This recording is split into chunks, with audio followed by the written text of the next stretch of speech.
पंढरपूर पासून अवघ्या 15 मिनिटांच्या अंतरावर पंढरपूर करकंब रस्त्यावर धोत्रेज ग्रँड प्रायव्हेट लिमिटेड घेऊन आले आहेत पंचतारांकित सुविधांनी युक्त हॉटेल ग्रँड। तसेच पुण्या मुंबईच्या धर्तीवर सर्व सुविधांनी युक्त hotel Shreyas restaurant, veg non veg permit room बार, प्रशिक्षित कोक व होस्टिंग सेवा हॉटेल ग्रँड मध्ये उपलब्ध आहेत। 50 एसी रूम्स, 3500 स्क्वेअर फूट फुटाचा सुसज्ज बकवेट हॉल, भव्य एसी सूट्स, टेरेस गार्डन, भव्य लॉन आणि चेंजिंग रूम सहित स्विमिंग टँक, प्रशस्त पार्किंगची सुविधा। पंढरपूर नजीक असलेल्या हॉटेल ग्रँड या सुसज्ज आणि पंचतारांकित सुविधांनी युक्त hotel grand, hotel Shreyas restaurant, veg non veg permit room बार, पंढरपूर करकंब रोड। संपर्क 02186 24 22 45।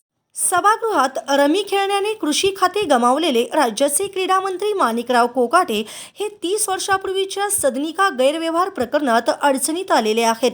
शासकीय कोट्यातील 10% सदनिका गैरव्यवहार प्रकरणी 2 वर्ष आणि 10,000 दंडाची शिक्षा जिल्हा सत्र न्यायालयाने कायम ठेवली आहे। त्यामुळे स्थानिक स्वराज्य संस्थांच्या निवडणुकीच्या तोंडावर त्यांची आमदारकी आणि मंत्रिपद जाण्याची शक्यता निर्माण झाली आहे। मंत्री ॲडव्होकेट माणिकराव कोकाटे आणि त्यांचे भाऊ सुनील कोकाटे यांना मुख्यमंत्री कोट्यातून मिळालेल्या सदनिकाबाबत बनावट कागदपत्रे सादर करून त्या लाटल्याप्रकरणी नाशिक जिल्हा न्यायालयाने प्रत्येकी 2 वर्षाचा कारावास व 50,000 रुपयाचा दंड ठोठावला होता। या निकालानंतर अवघ्या 2 तासात त्यांना जामीन मंजूर झाल्याने कोकाटे यांचे मंत्रिपद तात्काळ धोक्यात आले नव्हते। मात्र आता या प्रकरणात महत्त्वाचा टप्पा समोर आला असून जिल्हा सत्र न्यायालयानेही त्यांना सुनावलेली 2 वर्ष शिक्षा कायम ठेवली आहे।